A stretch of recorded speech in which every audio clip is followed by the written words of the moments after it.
I love it when I can see dentists grow their practice to the point where they're providing top-notch, high-quality care, taking great care of their patients. They feel amazing about it. Their team has the same goals. Everybody's pulling in the same direction, but they're also being compensated appropriately for the great work that they're doing so that the entire team can enjoy that work-life balance. This is Growth in Dentistry, a dental intelligence podcast, where we ask the question, what does growth in dentistry mean to you? I'm Steve Jensen, a dated dental nerd, and your host. Welcome, everyone, to the podcast today. Super excited to have you once again. For all of our new listeners, welcome.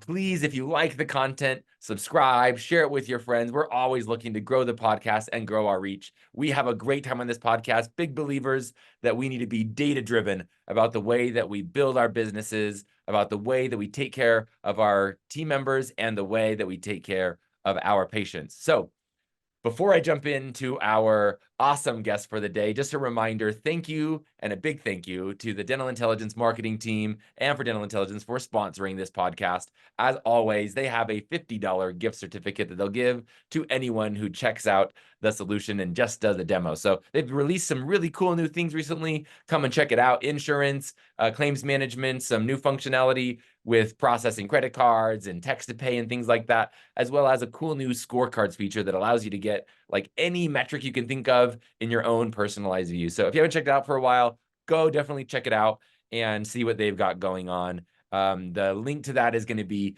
get.dentalintel.net/podcast. Okay. Now, no more announcements, and we're going to jump in. So today on the podcast, we have Tabitha Lugo. Now, I've known Tabitha for several years now. She has been a partner of Dental Intelligence for a long time. What you need to know about Tabitha is she was a Dentrix trainer for 16 years. So when it comes to technology in dentistry, she's absolutely one of like the top brains in the space.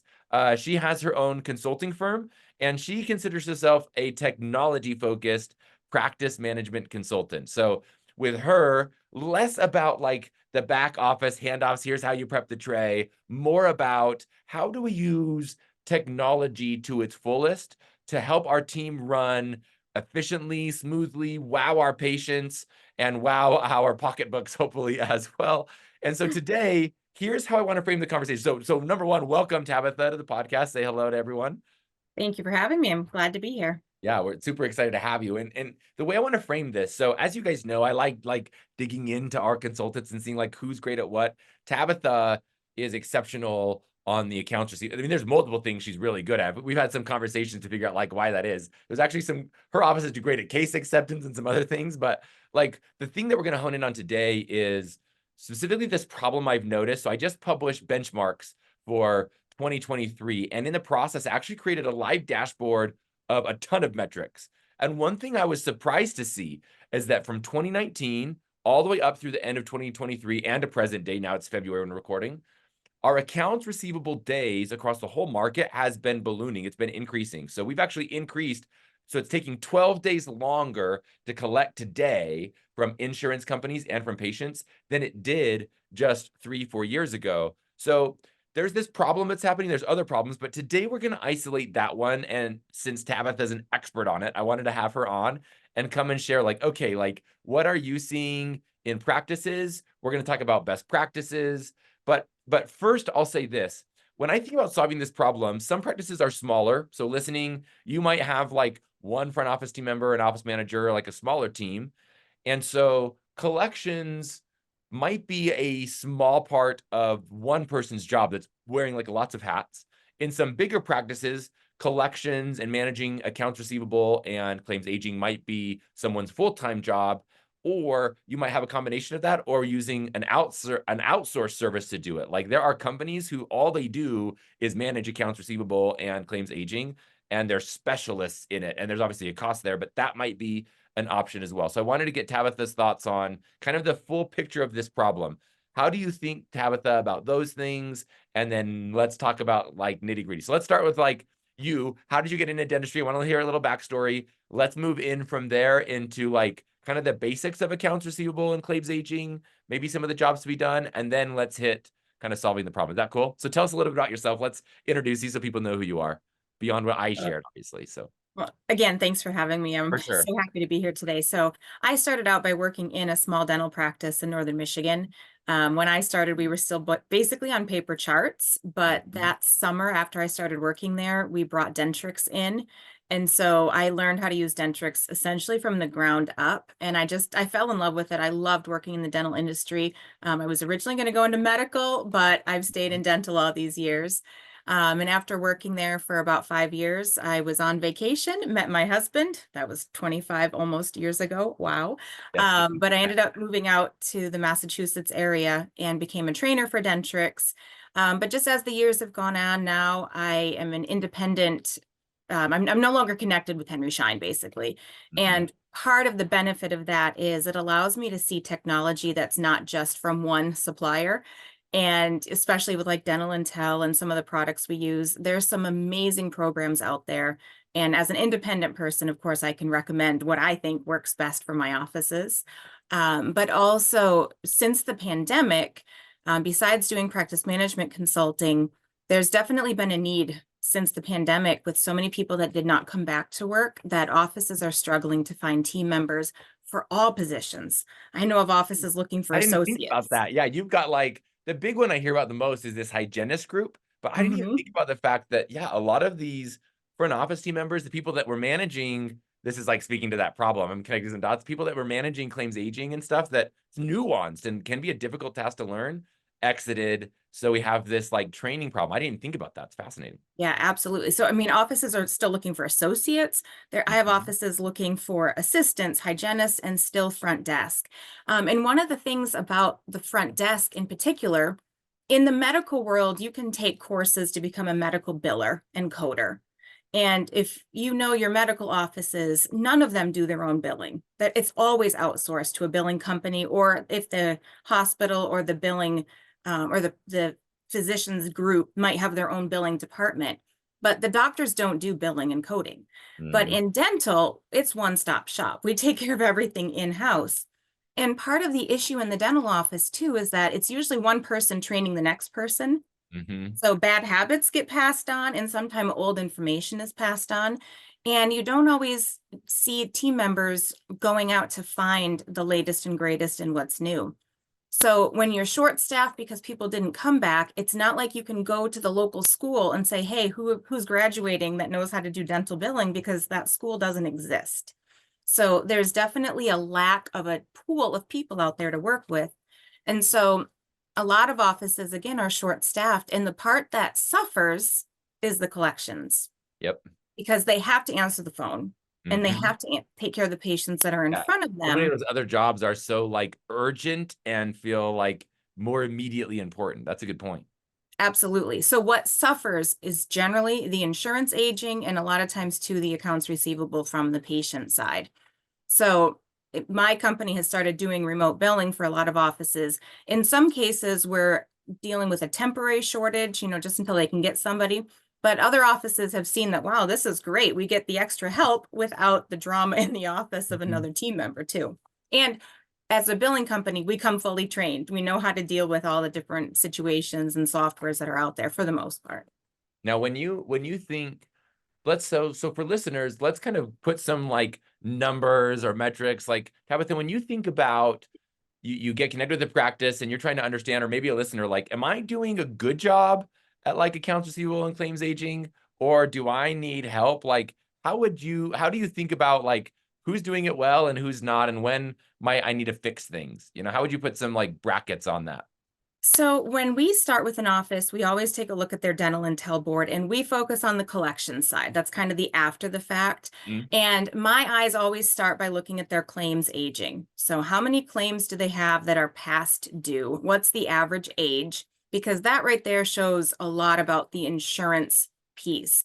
Yeah. And generally, if patients have an insurance claim pending, it's a lot harder to collect their balance because the patient's waiting for the insurance to pay their portion as well. So it makes sense to kind of tackle the insurance and get that part cleared up before going after the patient balances. That makes sense. So we do kind of separate it onto those two sides, but we've seen everything, I feel like. One of the more recent offices we've started working with, when we did their first snapshot of Dental Intel, there were over 700 outstanding claims. And this is just, it's not a large, it's not a huge practice either. It's like 2 doctors. So it's not Yeah. tiny, but it's not a huge practice. We're not dealing with 10 operatories. You know, it's an average sized practice. But there's 700 claims there. So that is obviously where there's a need. But then we've got other offices that, because of just staffing turnover, when I've looked at their claims aging board, you know, if their outstanding claims sometimes are down to 2 or 3. Those are the ones you're like, they're knocking it out of the park. You know, they're Yeah. doing a great job. So the amount of claims pending is definitely one indicator we would look at. So then going in on that, like, so sometimes people get in this position where I'm sure like 700 claims probably didn't happen like overnight. I'm sure that was like No. this compounding kind of problem that they created. So what are some of the common mistakes that you see people make in either side? Like we were kind of on the insurance side, but either side you want to talk about, insurance or patients. What are some of the common mistakes that people make? So on the insurance side, one of the biggest, easiest things that we find is that, again, because of not having enough team members or not having the right technology in place, Mhm. no one's checking insurance eligibility. So if the patient's insurance has changed and you're sending it to an old carrier, that claim is going to be dead in the water. Mm. And a lot of times that's what we're finding on the insurance aging, is that there's just a lot of claims that are denied because of simple eligibility. The insurance plan terminated and nobody got updated information. So just as an example for things like that, we love using engagement, because if we see the insurance is terminated, we can quickly send a quick message to the patient and say, hey, can you give us your new insurance information? They take a picture of their card so we can make sure it gets inputted properly, and it's fantastic. And using the new insurance module where it does the eligibility behind the scenes, it's just a real quick way to find those patients whose plans have terminated. Mm. And when you're using something like that as well, if electronically it can't verify the patient's insurance, then it's most likely not going to be able to submit a claim either, because it could be something as simple as maybe the date of birth doesn't match what's on file with the insurance company, or the name is different than the insurance company has it. So if the eligibility doesn't go through electronically, then the claim's probably not going to go through. So it's a really good place to start, to just check basic eligibility. And I do like to say, I don't like my offices going to the other extreme where there's having a team member spend an hour on the phone with every patient's insurance to find out how often do they cover bite wings. That's, in my opinion, too much. If they need bite wings, they need bite wings regardless of coverage. But at least knowing if their plan is active or not, and if there's benefits remaining, is a great place to start. The other thing that you will hear about is what they call clean claims. Okay. And clean claims, again, means you've got like the right information on the claim to get it to go through. So besides the eligibility, you know, names, dates of birth, that type of thing, we also find a lot of offices have the wrong payer ID or even the wrong claim address is connected. So again, those claims aren't being processed properly because the information in the practice management system isn't correct. So just checking things like that is a great way to start.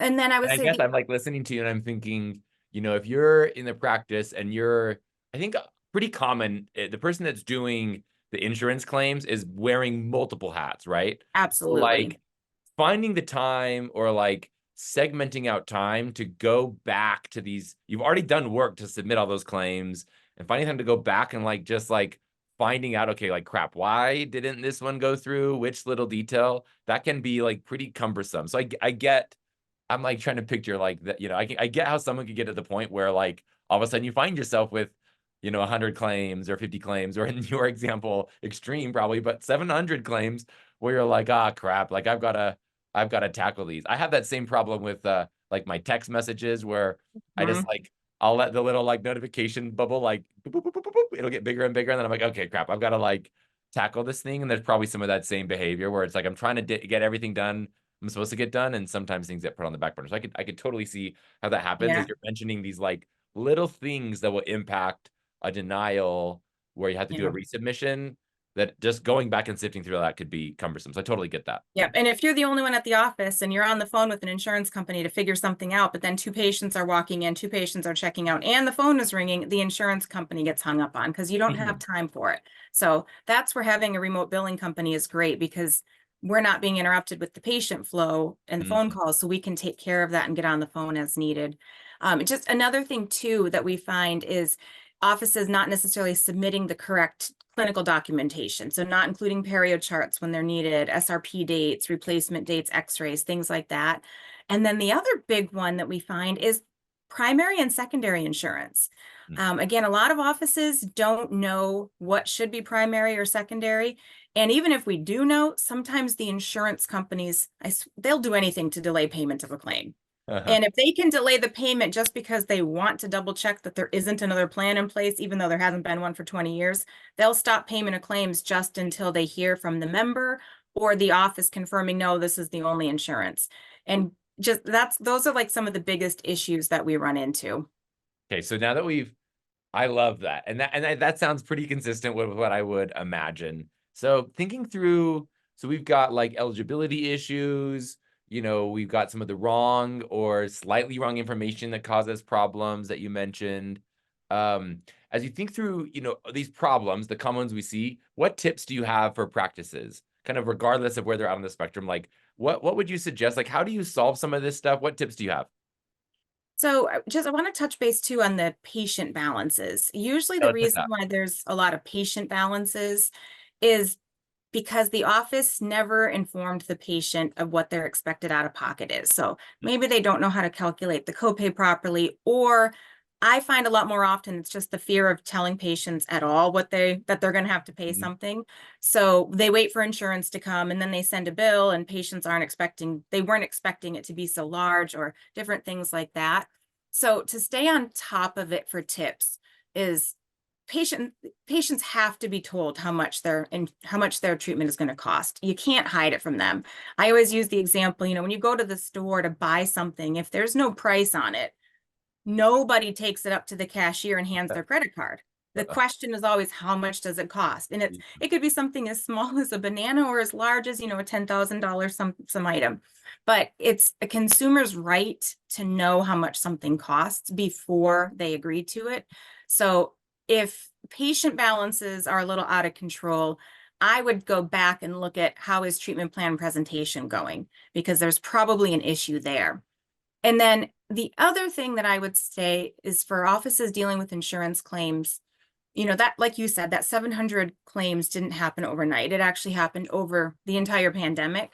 So I like to say you have to stay on top of it weekly, as in WEEKLY, not weekly, WEAKLY, Yeah. meaning it has to be something you look at every week. And as soon as a claim goes beyond the time frame, if it hasn't been paid in 30 days, there's a problem. So, and if you can get your claims where you're checking them right at 30 days or even earlier, some insurance is like, we know, for example, here in Massachusetts, Delta Dental of Mass and Blue Cross Blue Shield of Mass, they're going to pay their claims within a week. So if it's been 2 weeks and that claim hasn't been paid, you might as well start following up because there's a problem.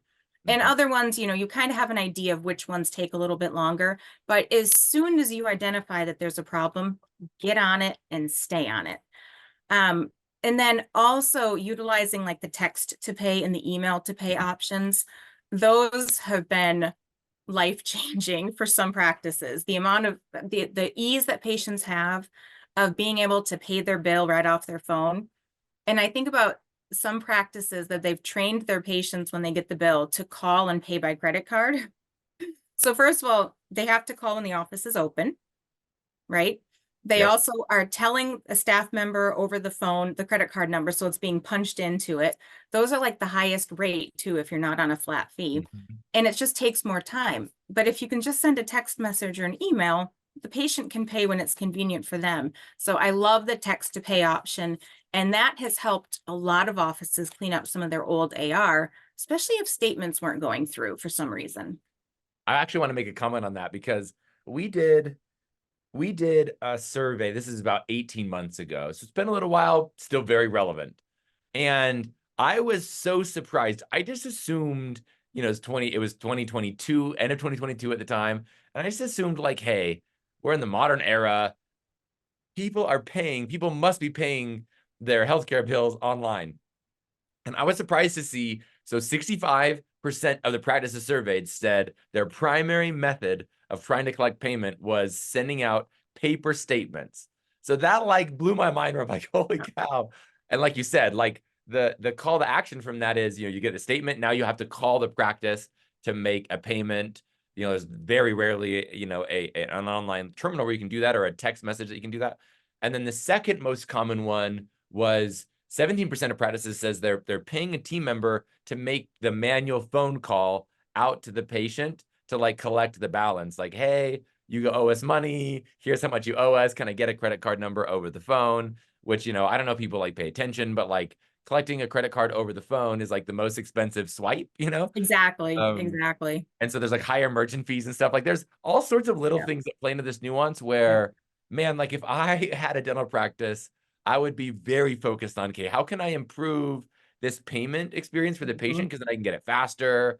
I can wow the patient more. Oh, that was another thing that was surprising. We did a patient survey, and it was like 81% said that convenience factors, and we kind of lumped a bunch into the survey, but convenience factors of the practice, things like online or text to bill pay, online scheduling, anything that makes it easier for them to engage with you. It was like 81% said that those play a large role in their decision to stay a patient at a practice or go find a new practice, right? These indicators of like, hey, is my practice like up with the times or not? So there's that element of patient retention that I think is like worth throwing out there. Right. And then even the ability to be able to keep their card on file in the secure system. So let's say we did collect an estimated copay at the time of service, which I hope we're doing. But of course it is an estimate and we get surprises all the time. But if we have their card on file and we just let the patient know, hey, if we're off, we'll settle up once the insurance pays. If we collected too much, we can send a partial refund right back to your card. And if we undercharged you, then we can bill the rest of it right to your card. So you don't have to send a statement. But if we do have to send it, I also love the automation of the text messaging where we can send out a series of text messages. So you don't have to always be thinking about, okay, they didn't pay the first one, I have to send another one. Just as much automation as we can put in, it just saves time too. Now, any other like tips you want to throw in? Because I want to move into a quick conversation around thinking about hiring a third-party service. There's a big trend in dentistry, which is like, if you talk about like financially, it actually can make a lot of sense to say, hey, like either I can pay like a portion of one person's team member's time or a full-time team member to do some of this stuff we're talking about in the business and do it like maybe like kind of well, especially considering all like the staff turnover. There's definitely a cool case for considering an outsourced party. So I want to get into the conversation because I know you have tons of expertise. Like, hey, like when do I consider hiring a third party to help me with accounts receivable and claims aging? When does it make sense? When might it not make sense? So I want to move into that. Is there any tips you want to throw in before we jump into that? I think the only other thing I wanted to add is one thing offices also tend to forget is to watch their insurance claim rejections. If claims are rejected electronically, if they're not paying attention to that, you're not going to get a payment because the claim isn't going to be processed. So that's my last tip on insurance claims. But when talking about when to hire a remote billing company, there's some very obvious times. For example, I had an office reach out yesterday because her person at the office was injured and is going to need surgery and will be out for a couple of months. So like right now she's immediately short-staffed, but in less than 24 hours. The time to train someone new for 2 months only to move them into something else. Yeah. And her initial reaction was when she texted me, she's like, my assistant should be able to pick up and know how to do this. And I responded back, I'm like, don't forget, we do remote billing. We can just help you right out and your assistant can continue to assist you. So that's what we did. Less than 24 hours later, we've got remote access established and we're able to jump right in and just pick up right where that team member left off. So obviously when there's been, staff illnesses, even temporary, you can have a company that can jump right in. But I would also just say from a business perspective, if you're watching your numbers and they're not coming down and they're continuing to go up, your insurance claims keep going up and your AR is going up, then obviously the team is not staying on top of it.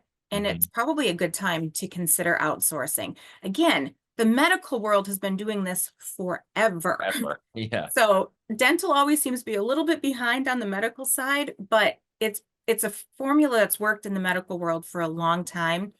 And a lot of offices that have been leery about it, once they do it, they love it because it's just, they don't have to think about the collection side. They can focus on the dentistry, on offering an amazing patient experience, and then they just know it's going to get collected on the back end. Yeah, I love that. Any other tips you'd give for the consideration? I think that was so thoughtful. I hadn't even thought about like a team member getting sick or a surgery or being out. Maternity leave. And maternity leave, like you don't want that behavior can't stop, and training Right. someone is so expensive. So that's a really thoughtful time where if you've never done it, like, hey, engage with that solution now and then, it might open your eyes to, the way that you engage with it long term. Like I think that's really, really Right. thoughtful. And another benefit of having a company looking at your information, it's amazing, again, because one person usually trained the next person. It's Mhm. amazing sometimes when we look at an office, we're like, perhaps we want to look at the codes you're using because are you Yeah. sure this is being charged out properly? There's certain things, the industry changes. And I've worked with offices that are still using codes that you just know, are you really using that? Is that really the crown material you're using these days? When you ask the doctor, like, of course I'm using all ceramic crowns. I'm like, well, you've been billing them wrong for the last 10 years. But, so as a billing company, we can pick up sometimes on certain coding issues. We're going to be up to date on the new codes, even the new claim formats. We also can see things such as your fee range compared to what we're seeing for other offices. Are your fees where they should be? Are they too high? Are they too low? Generally too low. And are they being reimbursed fairly? Like sometimes we have kind of an overview, broader view than one office might have. So we Mhm. can help them see some potential growth opportunities just because we're an outside company looking in. Yeah, man, I love that. Now we are running up on time. I say this probably like every episode. Like I could just talk about this stuff forever. This has been fun because this is like a new topic. We haven't really hit like accounts receivable, claims aging, this collections process. I think probably because a lot of times it's like can feel like the monotonous, hidden little thing in the business, but Mhm. has to happen. And so it's been fun to have an expert on, Tabitha, with you. There's the last question we always end with, and that is, what does growth in dentistry mean to you? So I want to hear your answer to that question, and then So I was thinking about that. I think to me, growth in dentistry means being able to go to work every day that you're supposed to work, enjoying what you do, but really having that amazing work-life balance.